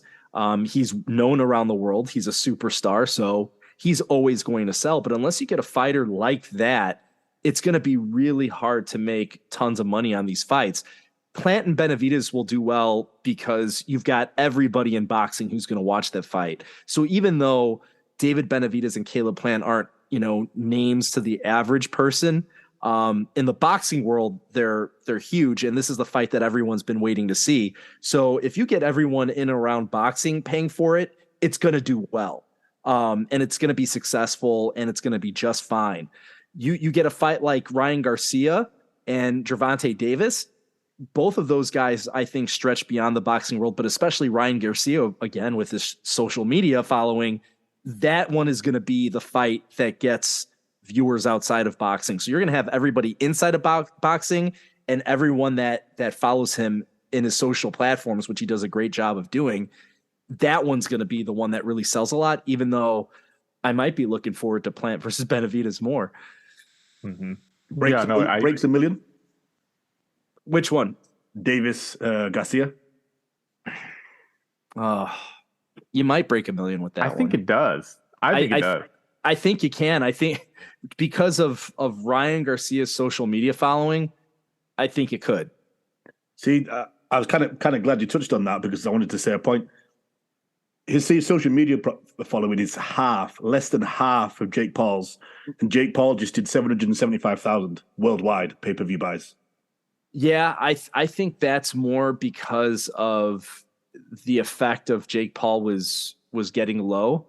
I think it kind of run its course at this point. So, and to be honest, I mean, where you had Jake Paul starting off with some of the guys and kind of like him fighting a former MMA champion or this guy, it was a kind of like, well, what's going to happen? I don't know what this guy can do. And then he started winning. I think it was more of kind of like, again, the sensationalism factor against a guy like Tommy Fury. I don't know if enough people in the US even cared of who Tommy Fury is, because he just doesn't have much of a following here. In Europe, people know who he is, but in the US, it's Tommy Fury. Who is that? He's a guy a guy that's been in a few boxing matches against some really low level boxers. Let's be quite honest. I think one guy he fought, I'm not kidding you, if you bring up his box rec, one of the guys he fought was like 10 and 162. And I'm not kidding. I mean, that was like the real numbers. I'm like, okay. So I just don't think that there was a whole lot of, I think it got old, and I don't think a whole lot of people cared. So even with the following, if you're asking people to buy fight after fight after fight, it's only going to go so far. And like, yeah, I've spent a lot of money on you. I'm kind of done. Jeremy, what's your take on the whole Showtime? Because obviously there's been news that their parent company, CBS Paramount, they did some restructuring over there. There's some new executive leadership. It looks like Steven Espinoza is reporting to somebody differently now over there at Showtime, Paramount, and all that. And then there's been, I think the CEO of Paramount has came out in conferences or something that he's talked about where, he's kind of given tidbits of what the future of Paramount and Showtime might look like. Kind of, are we seeing HBO boxing all over again, but just for Showtime? By the end of this year, will Showtime be out of boxing? Man, put me on the hot seat. By the end of the year, I say Showtime is out of boxing. Mm-hmm. I just, when I see Paramount and Paramount Plus and what they're trying to do and kind of consolidating power under that one entity, it just seems like even Showtime is going to kind of fall by the wayside and it's going to be under this umbrella. And I don't know if they have the wherewithal to include boxing in that vision, I'm sad to say. And I could see it following the way of HBO saying, you know what, we're just not making enough off of this anymore. And we're not doing enough, like maybe a fringe fight here or there, but to consistently put it on and to put the money into it. I don't know if they do, but I mean, even PBC, I mean, people are questioning the longevity of PBC and what they do. I mean, it's, as far as premium boxing content, yeah, there's definitely reasons to be concerned, probably more now than ever. Even the streaming platforms haven't worked out the way that they thought. I mean, all you have to do is look at the price rate hikes to see that it's not working. If it was working, they wouldn't have had to do that. They could have kept it at, $99 or whatever it was. So yeah, there is definite reason to be concerned. And I from what I'm seeing, it looks like it's on the chopping block when it comes down to business. You all need to apologize to Rick Glazer. What was Rick been calling it? Yeah, he's been the one calling it for a long time. But I mean, Jeremy, he's not Glazer, but was it kind of inevitable when HBO Boxing exited the boxing business? I believe it was at the end of 2018, December 2018. Their last card was here in LA, Carson, California. When HBO exited the boxing business, was it only a matter of time before it was going to affect Showtime too? Probably a lot of people would have not wanted to admit that, and including myself. I don't think I would have, thought about that because that's sacrilegious. How can you think about that? But maybe looking at it, maybe that was the trend, that this was always going to happen if it happens. So yeah, it might be kind of the way of business that these channels do. And everybody's business has been affected in some way over the last few years. And that's not going to make things any easier when you're trying to cut corners and find different ad revenues and ways to cut costs and save money. It's a different landscape now, and business is entirely different. We're going in the way of streaming to begin with. I mean, even these television corporations are losing out to streaming, so they're trying to keep up with the times and extend their future as well. So it's not just a boxing thing. I don't think it's entertainment. How do we go with the times and change things? People aren't just watching television anymore.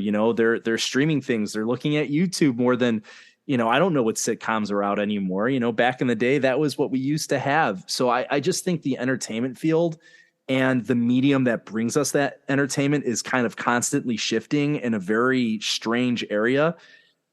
There are a lot of question marks. And I know this is obviously a controversial topic, in between fighter pay, between UFC and boxing. How do we find the balance? Or how would you, hypothetically find the balance? Because obviously UFC, it was sold a couple years ago for just under $5 billion, which is ridiculous. And it's still thriving. And they put on so many pay-per-views a year. And their events. They got the contract with ESPN. They seem to be thriving in a business sense. And with boxing, individual stars, Canelo and stuff like that, have success when they fight. But obviously, the Canelos of the world can't fight every month. And there's been criticisms that a lot of fighters, it's the payments that they get, they're overpaid in their purses, and then the UFC structure also gets criticisms for not paying enough.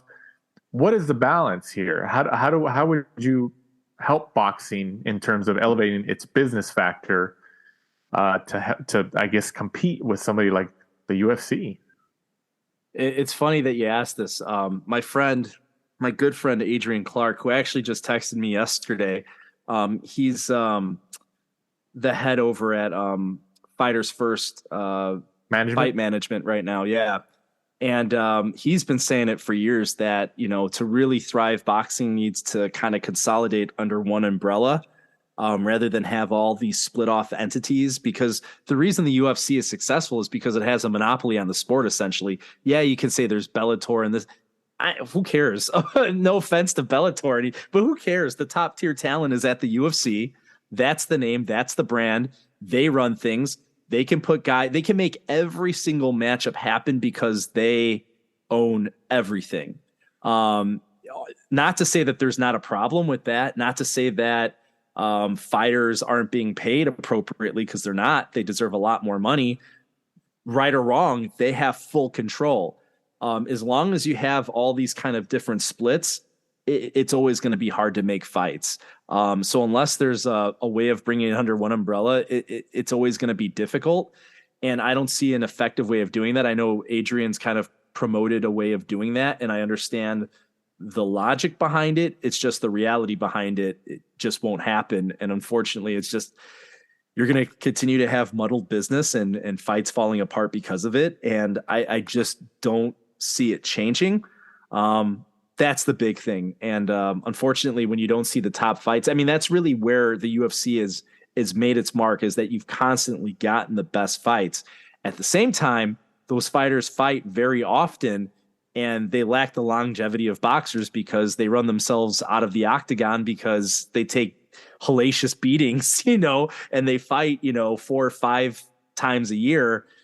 There's only so much the body can take. And you see those guys have much shorter longevity than boxers because boxers don't fight as much. That's true. Yeah. It's definitely going to be a question for the ages that people are always going to ask. So as time progresses, it's, I guess maybe we'll get more answers on that. And then also news and notes, Stephen Fulton and the monster Naoya Inoue have announced an official matchup for May 7th. Which is it's the day after technically Canelo's date. He fights on this weekend, so it seems like if you look at it from a boxing perspective, Canelo will be fighting, and then 6 hours later, you're going to see this fight in the early morning hours. This is for Fulton's unified 122-pound world titles. Top Rank sent out the announcement here. I don't know if Top Rank is actually involved here, but they are involved with the ESPN, and the Monsters have a relationship with ESPN, so we'll see. But the Monster, in a way, considered by many the best pound-for-pound fighter in the world, or at least top 3. What do you think about this matchup, Jeremy? I think it's a fun matchup. I think it's the right one to make. It's the one that everyone wants to see. I mean, as far as the division goes, I mean, it's a great matchup. Both guys are undefeated. Both guys are in the prime of their career. It's a fun one. Kind of looking how Inoue's kind of blitzed through the competition. You get a guy in Stephen Fulton who's proven to be durable. He's a proven quantity. He's got in there. He's faced good competition. He's been tested, and he's always come out on top. Can he handle Inoue's power? That's a great question. I think he can handle it. I just I think that Inoue's pressure is going to be something that's problematic, which is why I give Inoue the edge in this one. And I think you look at who's the A side and who's the B side. I think everyone's going to be saying that Inoue's going to be the favorite in this one, just because of the of the optics of the ways that his fights have gone. Fulton's not much of a knockout puncher. He's much more of a boxer. But yeah, I just got to give it to Inoue, but it's a fun matchup for sure. Definitely is. I give a lot of credit to Stephen Fulton for asking for this fight and making it, happen and going to Japan. Like we talked about, fighters going to another country, getting used to the time difference. He's going over there to fight arguably the best fighter pound for pound in the world, or at least number 2 or 3.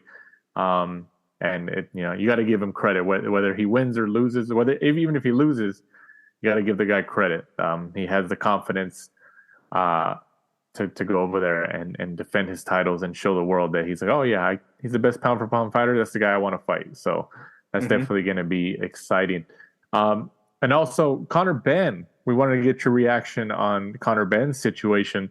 Conor Benn obviously was supposed to fight Chris Eubank Jr. a couple months ago. He tested positive for some substances. I forgot what exactly it was. It was like a long name.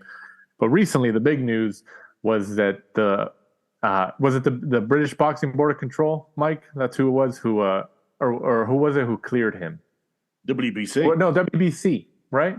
Yeah. So from what I can read in the interviews, the WBC ended up looking into it for Conor Benn and gave the excuse it was the eggs, not Conor Benn. What was your reaction to that, Jeremy, when you heard that? I mean, unfortunately, nothing surprises me anymore. So when I hear, the WBC is making the WBC is not the first time that they've done this. You can go back to Canelo with clenbuterol and say they made the excuse for him too. Not to say that there isn't a track record of what, he was accused of doing. Canelo, I'm talking about. To me, it doesn't matter if there is a tainted this or a tainted that. If it's in your system, it's in your system. Let's make it cut or dry. It's there. So you got to face the punishments that are in place for it and move on. The whole talking about why it's there or how it got there couldn't concern me at all. Like I don't care about that. It's there. We know you tested positive, whether you ate an egg, this or that or the other. I mean, how many times have we heard fighters say I ate something tainted and then they point to something specifically that's tainted? To me, whenever you do that, like, unfortunately, there's always going to be the doubt that, okay, come on now. Come on. Did you ate tainted meat? You ate a tainted egg. What were let's not forget, Tyson Fury, same thing, said he, what did he say that he ate that was tainted way back when he got popped for a drug test? He was eating boar. It was wild boar, some sort of meat once again that was tainted. And so every time you hear one of these things, like, whether or not I believe that you got it that way, I'm just going to take that out of the equation. You had this substance in your system. There are supposed to be regulations of what then happens when you test positive for this. So let's follow it. Let's not just, assume someone made a mistake or say that their excuse is plausible. And this is where I take issue with the WBC and just backing his statements of like, oh yeah, we looked into it. Definitely eggs is a great excuse. It's like, you don't know that. You don't know how it got in a system. You think you do, but you don't. So what does it matter if it was an egg, it was a needle, it was gum? I don't care. It's there. You have to follow through with it. And the fact that they're making an excuse obviously shows their bias in wanting a fighter to get back in the ring to promote their, I'm going to call it a brand. I mean, WBC is a brand more than anything. To me, a sanctioning body, I don't put much weight into sanctioning bodies, and I'm not to pick on the WBC. I throw all of them into it.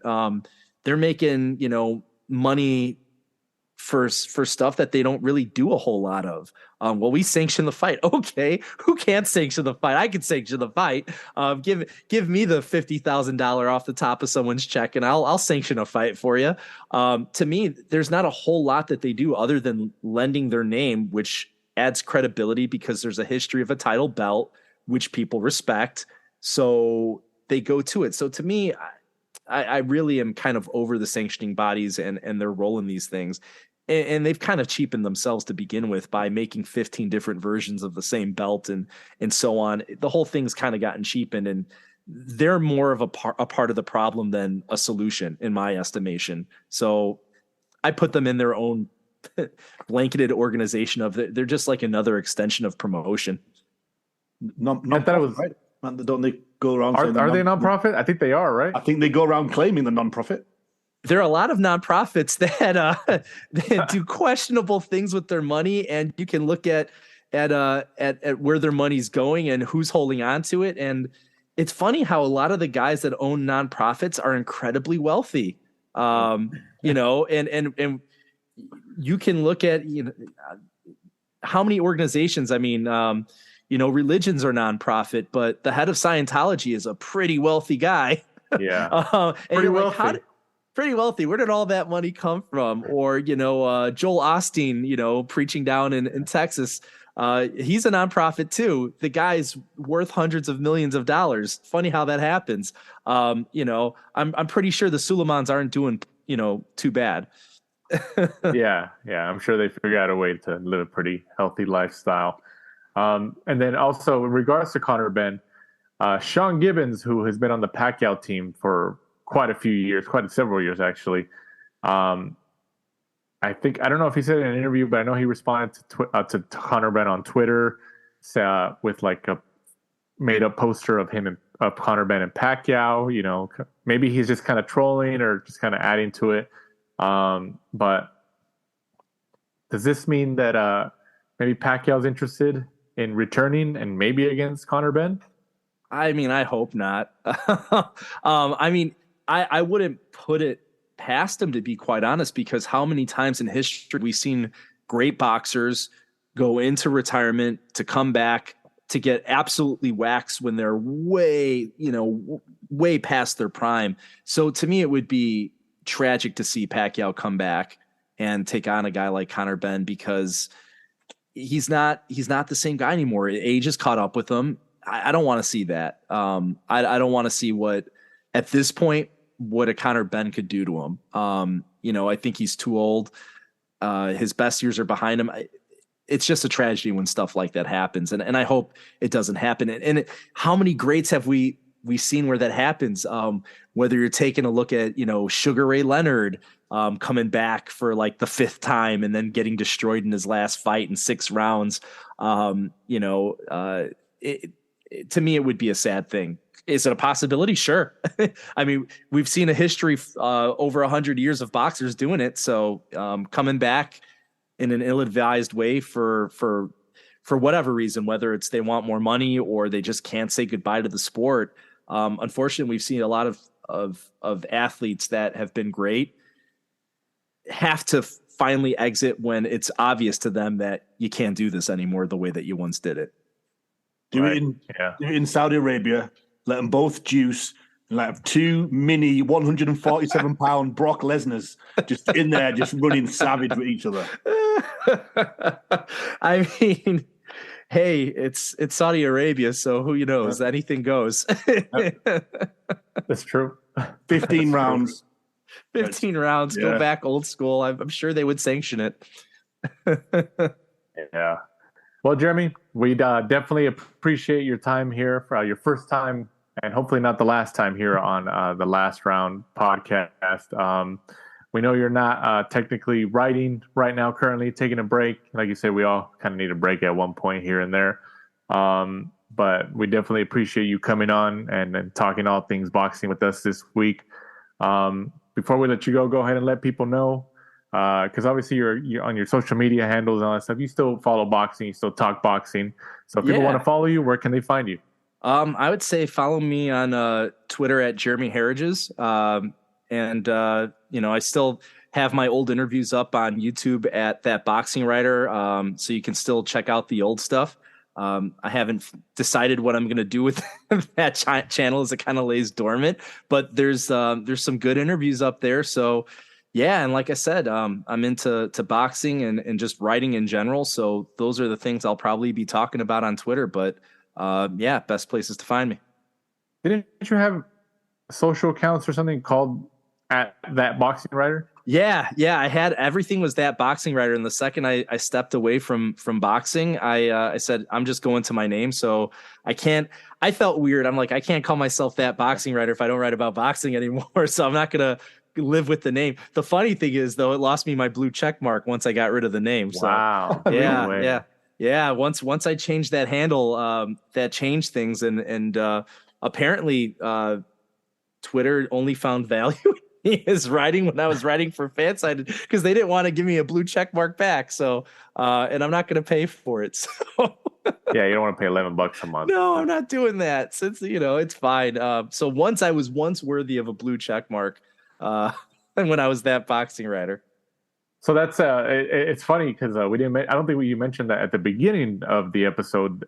Was there's probably people listening around like, oh, that was him, because your name wasn't in your handles. You were called That Boxing Writer.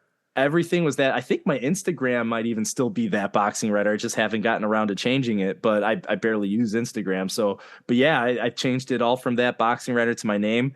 The YouTube channel I just haven't messed with because I haven't touched it. So I haven't done anything. But yeah, like I said, different writing journey, just not about boxing, but I still love the sport and still watch it and pay attention to it for sure. Good. Yeah, we need more of us to jump in. Even just watching, keep the sport 100%. Alive. Right. It's a fantastic sport, and I hope I'm wrong. I hope Showtime boxing is around for ages to come, and everyone's successful, and DAZN can hit the point where they can, charge $125 and you go that low, I'll come back in again, but I trust me, I cheer for the sport and hope it gets there. Absolutely. Well, before we end it here, Mike, go ahead and let them know where they can find us and follow us. We're at The Last Round 12 on Instagram and Twitter. And I've just realized we had Jeremy on a week early because next week we're going to be previewing Jeremy's friend, Jarrell Miller, against Lucas Brown. Oh, man, no Coming way. from Dubai, yeah. I just looked now, we should have got him on next week. Oh, wow. If we just would have looked at the schedule, we should have pushed it to next week. It's all right. We'll get a quote from you. We'll read it on air or something. Sounds good. So what we'll do is we'll get Jarrell on. And then Jeremy will say, "Oh, just coming online, joining the interview is Jeremy Herriges." yeah. I would be interesting to run into him and hear what he has to say. Oh man, what a moment that would be! What a podcasting moment that would be. Well, and the one thing I didn't mention, we had met before, and that was before he tested positive, and we were on good terms at that point. So at that point. Yeah. And once again, one thing we didn't mention earlier when we were talking about it, Tank Davis and Ryan Garcia, about a couple hours ago, earlier this evening, the press release was sent out by Swanson Communications that the official venue for their fight will be T-Mobile Arena. So we know there was confusion. They just announced the location and the date, but there was no venue. It was between MGM Grand, even the Raiders Stadium, Allegiant Stadium was also mentioned, T-Mobile. So T-Mobile Arena has officially been announced as the venue for that fight. So interested to see how that, if it becomes a sellout or how it works, because obviously those bigger arenas are obviously a little bit more difficult to sell out. But both of these guys have large followings. Ryan Garcia, like you said, has a very, very large following, crosses over into that influencer world. So let's see if his fan base shows up for him as we move towards April 22nd. So for our guest of the week in that former boxing writer and Jeremy Herriges, and for my co-host Michael Shepard, I'm Danny Z. This is The Last Round.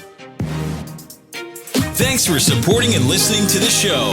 Follow us at The Last Round 12 on social media. Rate, review, and subscribe. This is The Last Round Podcast.